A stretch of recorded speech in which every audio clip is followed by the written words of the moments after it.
governments, which I thought was about the most conservative thing that you could imagine coming out of his mouth. Because when it comes to education, the rhinos are pretty much right on board with all the Democrats. Right. Second Amendment, obviously, is very, very strong supporter of Second Amendment. Religious freedom, promises to uphold the religious freedom, and that endorsement that he got at the college last week was phenomenal. Apparently, Jerry Falwell Jr., his endorsement was huge to the Christian community. Okay. We need to have a soundbite of the huge. Well, definitely. Okay. We're running. We got 30 minutes left. We need to smack it around a little bit. Give me some numbers, some of the latest numbers. What were they? 26% for Trump? 28%, which is up, and then 23% for Cruz, which is down. In Iowa. These are Iowa numbers. Okay, so that's going the wrong way for Cruz, a better way for Trump. And I think the reason those numbers sound so small, I mean, you're like 28%. I thought Trump had like 40%. I think that's overall. So the other percentages are going to be for Hillary and Bernie. So I think that's why those numbers are so small. Another thing that was, and I don't have the article in front of me, I'm going straight off of memory. They also asked the people who were in this survey how likely they were to change their mind. And Trump had a 71% loyalty towards him that they would not change, whereas Cruz was a lot lower, and so was everybody else. Everybody else had low loyalty numbers as far as if they're going to stick with their candidate or change over. And so this is frustrating.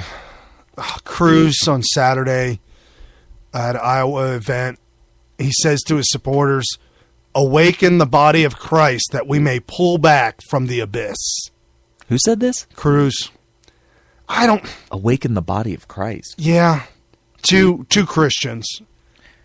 Oh, okay. I'll tell you what, Yahoo is going nuts because of the Iowa caucus. Normally when I go to Yahoo, their front page, they usually have about 50 front page news items on the front page of Yahoo. Right. Out of those 50, about 25 of them are pop culture things. Right. Like, hey, what's Selena Gomez doing?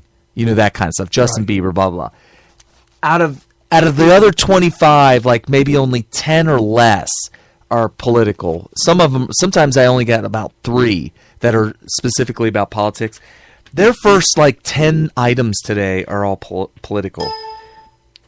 They got candidates' last words before Iowa. Clinton makes emotional pitch on gun control. In other words, stripping away your fundamental rights. A day in the life of Ted's faithful? Oh, great. So is that what you were reading? No. So let me hit this real quick. Hit it up. Bernie Sanders, there's an article on Drudge Report, Iowa burning. Apparently Bernie Sanders is lighting it up.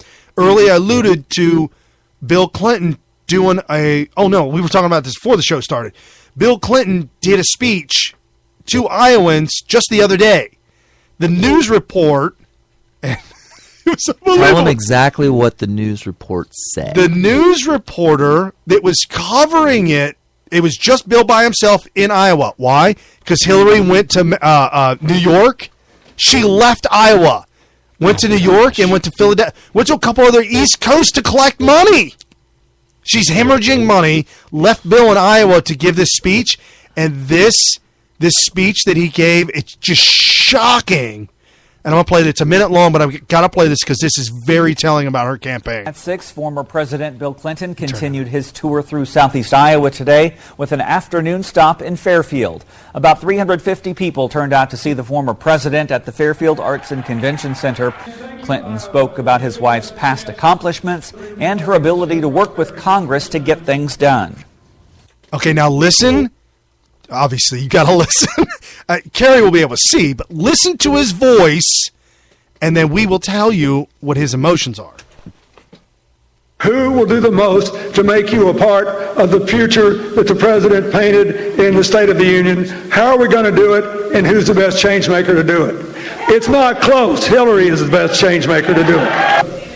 Compared to last night's speech Clinton gave in Ottumwa, he was much more direct today in attacking his wife's chief opponent in the race, Bernie Sanders. Sanders spoke at the Fairfield Convention Center last night, and there were many Sanders supporters in attendance today to see the former president.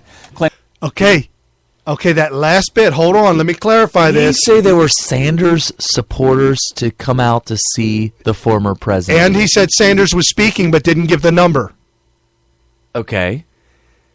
Well, but while he's speaking, he's just wagging his finger or whatever. Well, they're saying that his voice is very, very shaky and his hand is frail. He's just real frail. He's almost like he's got the Michael J. Fox thing going on. Well, he was wagging his finger like he always did that. I know, but once he stops wagging, you can see tremors in his hands. I heard tremors in his voice. That's for sure. So Bill Clinton was by himself. The majority of people who showed up to see him were Bernie Sanders people wanting to see Bill Clinton. That's it's the scary. Godfather. That's scary. It's the Godfather from back in the day. So, okay, now. Boy. But why didn't he get booed, though, when he was endorsing his own wife? They weren't listening. Because you got to have respect for you. There were a lot of... they know. Right. Okay, so 1,000 people, 1,100 showed up for Bernie Sanders. 350, they're calling for him? Yeah. Oh, no. The real number, less than 75. Well, the picture that was it up on Sick Bias? Yes. Okay, so sickbias.com has the actual photo of the room. And I asked Brian, so it's deeper, right? It goes way back. Oh, yeah. You said no. That's the whole pic. That's everybody. I said that room's got to be deep. It's got to go way back. There's got to be people behind the camera. That was tweeted from their campaign guy from the back of the room. Clearly, there was less than 100 people in that photo. And I'm going to give him 75 in the photo and 75 in the bathroom. Oh, they could have. You know what? There was something bad in the food. There was something bad. Were they in Flint drinking the water? Yep, Flint, Michigan. Okay, so Hillary was dropping lead bombs. Hillary was giving a talk to Iowans, and Bernie Sanders people showed up. Asked a question. Oh, great. Listen to Hillary. None of this has been done. I have not touched any. Don't lie. I no lie. You don't lie. I don't liars. We have Taylor Gipple, Iowa native, first-time caucus goer, leaning Sanders, but has a question for Secretary Clinton. Let me help you up here.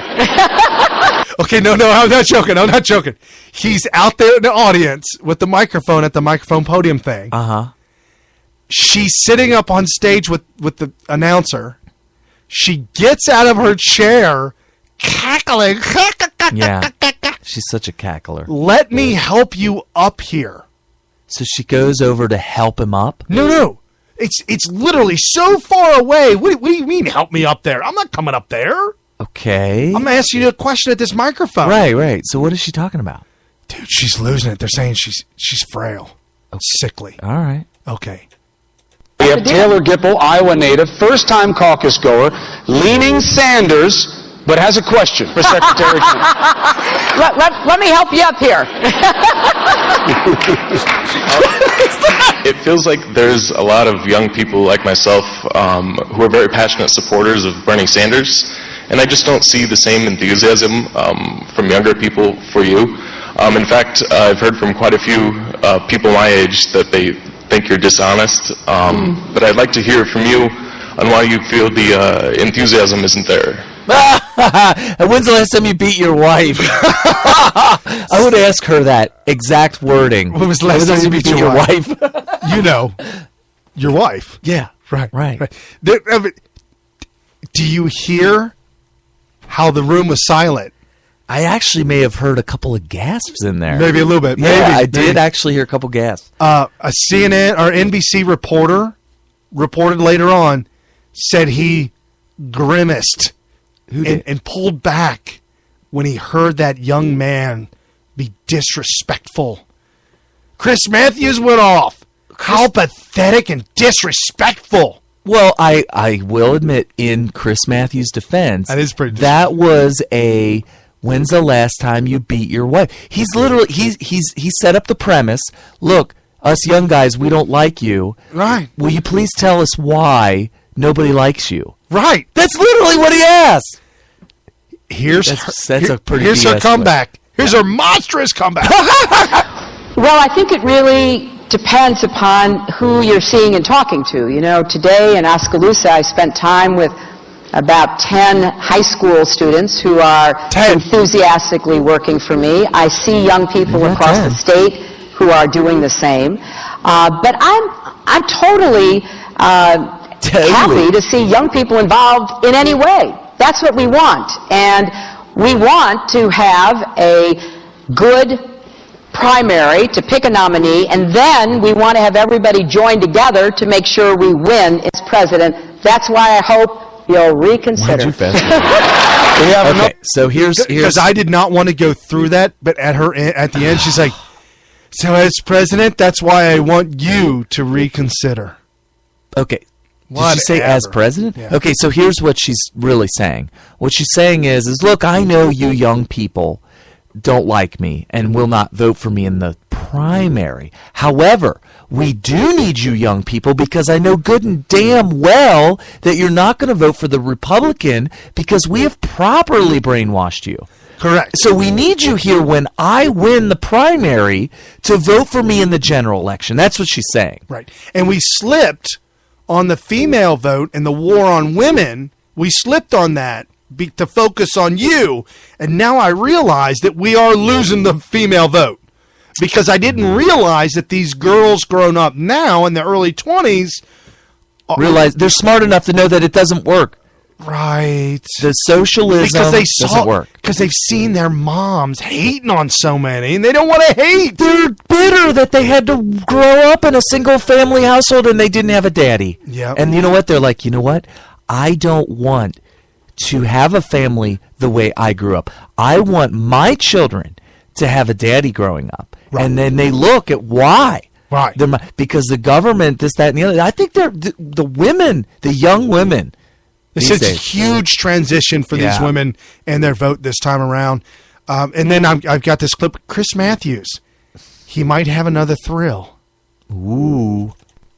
The left here in the race there when we talked about just seeing the two of them, Hillary Clinton and Bernie Sanders, with some sense of vulnerability on both sides when it came to that town hall. You have Hillary Clinton being asked about being dishonest, and she says, wait a minute, you know, I've been around for a long time, I'm still standing. I don't know how tall. Barely. Oh, hold on. Barely. That's the part. That's disrespectful. That's the part I skipped. She went on and on and on about they attack, and look, they attacked me back in '92, and by the looks of it, you might not have been born yet, but that's okay, sonny boy.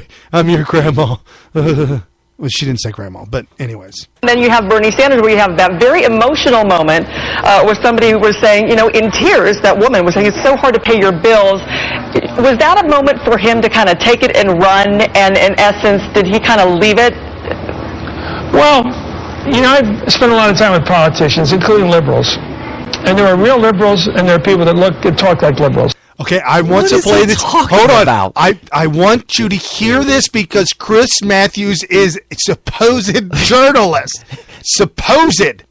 Now you will know exactly how deep the journalism He's goes. starting off on the wrong foot right here. Wait till it gets Oh, deep. man.